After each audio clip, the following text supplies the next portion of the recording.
ladies and gentlemen, we're going to take a look at factoring today. And what we're going to learn how to do is to factor trinomials. So if you think back to what we had, that's going to be 3 terms factored into 2 binomial factors. So we're going to take a look at that. But before we do that, we're actually going to take a look at binomials being multiplied together. These are binomial factors. And we want to see, where do things come from? So I'm going to do x times x, which is x squared. And then x times negative 5 is negative 5x. I'm going to do 3 times x, which is a positive 3x. And 3 times negative 5, which is negative 15. And so when we look at what we have here, we have x squared minus 2x minus 15. Now the x squared, we can see, comes from multiplication. We can see the negative 15 came from multiplication. But that negative 2x, where that came from, was actually adding. So our middle term comes from adding these constants that we have in the binomial factors. So that's how it worked for number 1. Let's take a look at a couple of other examples that we have here. So we're going to have x times x, which is x squared, x times 7, which is negative 7x, negative 6 times x, which is negative 6x, and negative 6 times negative 7, which is a positive 42. Once again, we're going to combine like terms, so we have x squared minus 13x and plus 42. So let's see if the same thing happened. Well, x squared, came from multiplying x times x. Positive 42 came from multiplying. It's negative 6 times negative 7. But this negative 13 came from adding negative 6 and negative 7. So it looks like it's holding true. We have one more example to see what's happening here. We have x times x is x squared. Once again, I'm feeling pretty confident with this pattern, guys. We have negative 8x. We have a positive 8x from our multiplication. And then we have a negative 64. Now, if we take a look at what's happening, we're going to have x squared. We're not going to have any x's because they cancel each other out. And then we have a minus 64. X squared still came from multiplying.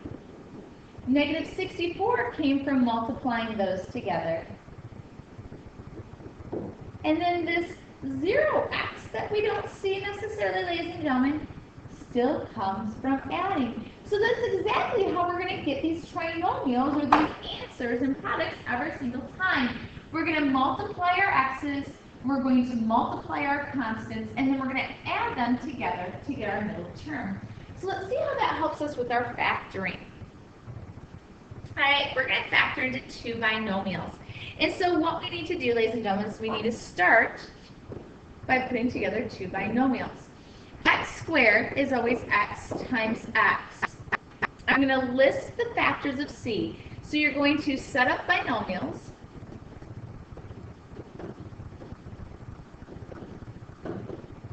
You're going to list the factors of c, and that c, remember, is your constant. All right, and then what you're going to do is pick your signs. And what do I mean by that, ladies and gentlemen? At the bottom of your page, you're going to see that. And so I'm going to kind of jump through here a little bit. If your c value, if this last term is positive, then you're going to use a positive times a positive when b is positive. So we're going to look at this middle term. If it's a negative and a negative, then you're going to use a negative and a negative when b is negative. So let's take a look at this example that we had here. We have a positive 2. So that means we're either going to have plus plus, or we're going to have minus minus. We need to, according to what we had in our notes there, we need to look at it. We have a positive 3, so it said when b was positive, we're going to use plus plus. So if I cursor back to the problem, and you guys are able to just look back up at the top of your paper, I need to use the plus plus there. I'm going to list the factors of C. Well, for 2, it's just 1 and 2. So what we're going to do is put those in our problem. Once you pick your signs, you're then going to, let's see if we can move a few things around here.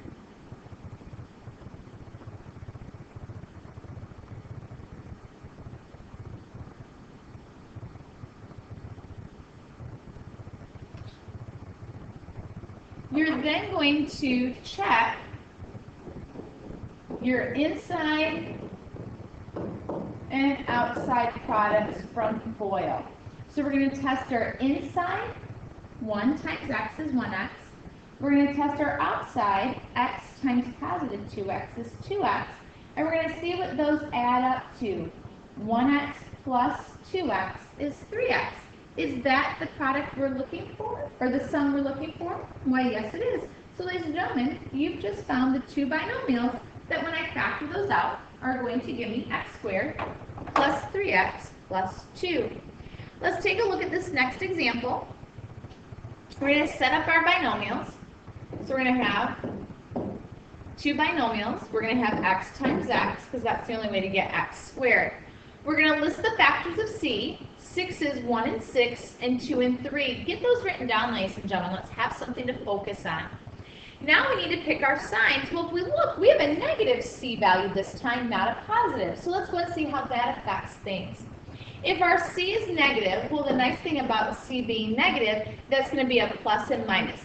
This is what we put in the parentheses, ladies and gentlemen.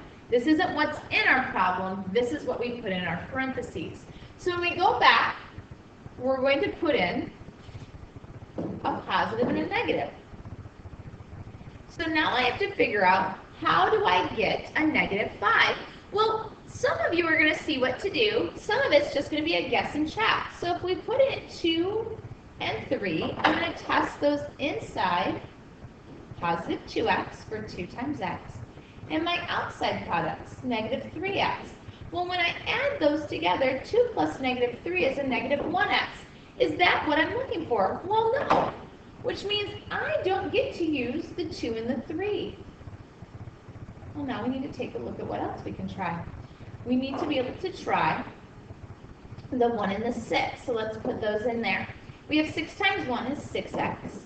And we have x times negative 1 is negative 1x. Now, when we look at this, we get a 5x, which is pretty good. But notice I need a negative. Ladies and gentlemen, if it's the same digit,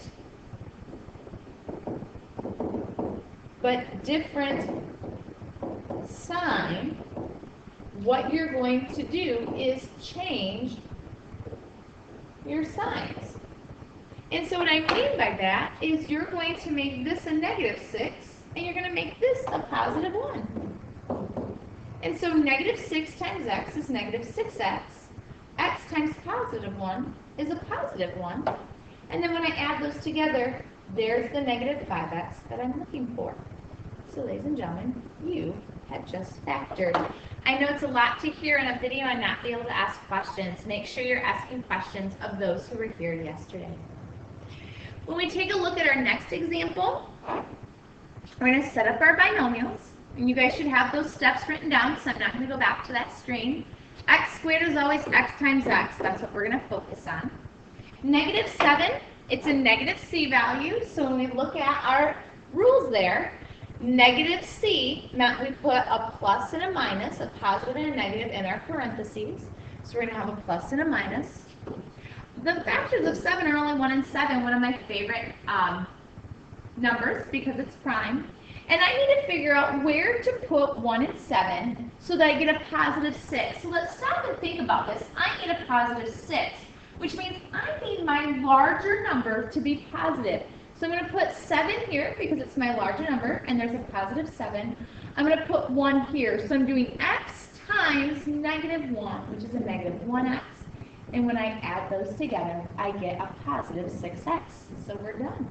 So sometimes it's okay to just throw numbers in, but we really want to think about ahead of time before we put everything in.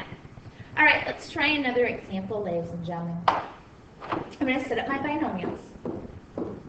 x squared is x times x. The factors of 12 are 1 and 12, 2 and 6, 3 and 4. List them all. Do not be lazy. Use your calculator to find them. I need my signs. I have a positive 12. So when C is positive, I'm either going to use 2 positives or 2 negatives. Well, I forgot to check my B value. I need to know whether B is positive or B is negative. When we look back, we have a negative 7. And so when B is negative, I'm going to use negative, negative. I'm going to use 2 minuses. So we're going to have subtraction here. I need to test my inside and my outside products. So I need to look at what combination is going to give me 7. Well, when I look at those, hopefully 3 and 4 is jumping out at you guys, because 3 and 4 is 7. Now test this. We're actually using negative 3 times x, which is a negative 3x. We're doing x times negative 4, which is a negative 4x. And when I add those together, I in fact get the negative 7x that I should use. We then have a special set of circumstances we want to look at, and this is called the difference of 2 squares.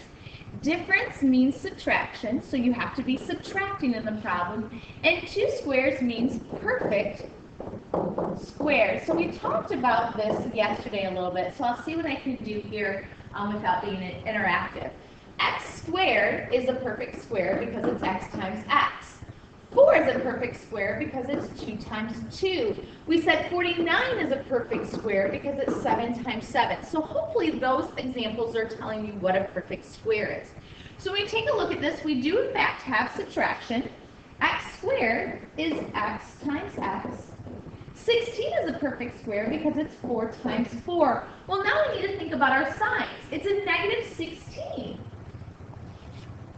A negative C value, a negative constant, means we need 1 positive and 1 negative. So when we go back, I need 1 positive, 1 negative. Now if you test those inside and outside products, look what's going to happen. 4x plus a negative 4x gives you 0 x's. And in fact, ladies and gentlemen, we have 0 x's. So this difference of 2 squares kind of gives us a shortcut. We don't have to try all of the combinations because we know the perfect squares are going to cancel each other out. Now, ladies and gentlemen, this one always throws people for a loop. I'm not putting x and x in right away because the first thing I have is 100. So since 100 is in the front, my 10 and 10 stay in the front. X squared is x times x, and because it was in the back, they stay in the back. But because it's negative, I need 1 positive and 1 negative. When we look at our last example, I have the subtraction that I need. I'm going to put my binomials in there, and this is how I talked them through it yesterday. 4 is 2 times 2. Y squared is y times y. 25 is 5 times 5. And a negative is a positive and a negative. Now, if we go through and test this, we get a 10y here, which is positive. Here, we're going to get a negative 10y. And so we still have that 0y that we have. So it doesn't matter that we now have this coefficient with y squared, as long as it's a perfect square there. All right? So we should have our signs filled out on there. The on your own, ladies and gentlemen, you're going to do those for me some other time. And then your 10.5 worksheet was the assignment from yesterday. But because I'm not here today, we also did the second part of the notes. So we're going to go take a look at those now. Now we're going to use these greatest common factors that we had the day before. So when we take a look at what that means, we simply have to first start with, we have to find the GCF and then divide or undistribute, which is why I had to teach you Wednesday's lesson. So I'm going to look at the smallest coefficient. The smallest coefficient is 3. Does 3 divide into 6 and 45? It does. Do each of them have an x? No. So the only part of my greatest common factor is 3. So now I'm going to divide that out. I get x squared minus 2x minus 15. Those of you who didn't do your homework from Wednesday, you're going to struggle with this, so make sure you're asking questions of classmates. But this is looking back at your greatest common factor notes. Once you have your greatest common factor, Then what you're going to do is factor the new trinomial. So it's almost as if this doesn't exist anymore, ladies and gentlemen. These are what I'm focusing on. I don't look at 45, I don't look at 6. I look at 15, and I try and make sure that I can get a negative 2. So let's go through and factor. X squared is x times x. Negative 15, use your signs, is going to be 1 positive and 1 negative.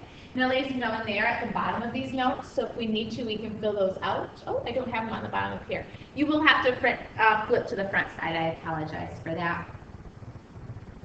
But I need to find a combination to give me negative 2. Hopefully, you guys are at this point that you recognize that you need to have a negative 5 because it's larger. So when we test that, we get positive 3x. This is going to give me negative 5x, and there's the negative 2x that I need. Your last step with these, ladies and gentlemen, is to bring down the GCF. And so what I mean by that is you bring down the 3. So this really is a wonderful lesson that combines together both Wednesday and what we did on Thursday. If we take a look at this example here, ladies and gentlemen, we have a 1 here, which means there's no greatest common factor for our coefficients, but they each have an x, and this x to the third should give it away. We're not going to do any factoring with anything other than x squared. So x is going to come out of each of those. This had 3 x's, so we factor out 1, so that leaves me with x squared. This had 2 x's, I factor out 1, so it's going to leave me with negative 2x. This had 1x, and I factored it out, so it leaves me with a negative 35. Remember, this is done, we're listing just the factors of 35, so it's 1 and 35, and 5 and 7. You've been getting some pretty nice numbers here, not a lot of factors to check. We're going to set up our binomials. We have x times x. A negative 35 is a positive and a negative. Notice I'm not even having to look at what's in front of it. That in turn, when it's negative, tells me that it's 1 positive and 1 negative. Now I need to find the combination that's going to give me 2. Ladies and gentlemen, please recognize that because they're canceling each other out, because 1 is positive and 1 is negative, please don't test the 1 and 35. You're looking for the 2 factors that are 2 spaces apart. 5 and 7 is going to be the combination we want, and because we have more negatives, we use the negative 7. If you can't see that, ladies and gentlemen, that's okay. But you can see it once you test your inside and outside products. 5x plus a negative 7x equals negative 2x, which is exactly what we want. Now your last step, remember, is to bring down that greatest common factor. And last but not least, it's kind of like the big kahuna. We put it all together. 2 divides into 14 and 24. X to the third, x squared, and x all have an x in common, so you're going to divide. 2 divided by 2 is 1. X to the third, we take out 1x, leaves me with x squared. 14 divided by 2 is minus 7. X squared, take out 1x, is x. 24 divided by 2 is 12. And x, take out an x, leaves me with just 12. Remember, this no longer exists, ladies and gentlemen. I'm setting up my binomials. X times x. 12 is 1 and 12. 2 and 6, 3 and 4. I need to get my correct signs, so if you flip to your front side, C is positive, so I'm either going to have plus plus or minus minus. Because I have a negative 7, I need 2 minus, I need negative and negative. Which of these combinations is going to give me 7? I hope you recognize the 3 and the 4, but as I said, ladies and gentlemen, test your inside and your outside products. Negative 3x and negative 4x is a negative 7x. That's what we want. We're ignoring this negative 14, but then you have to remember to bring down your greatest common factor. So we have 2x, and there's our final answer. Ladies and gentlemen, once again, you're not going to do the on your own there, and so you can get started on the 2 assignments. Have a good day.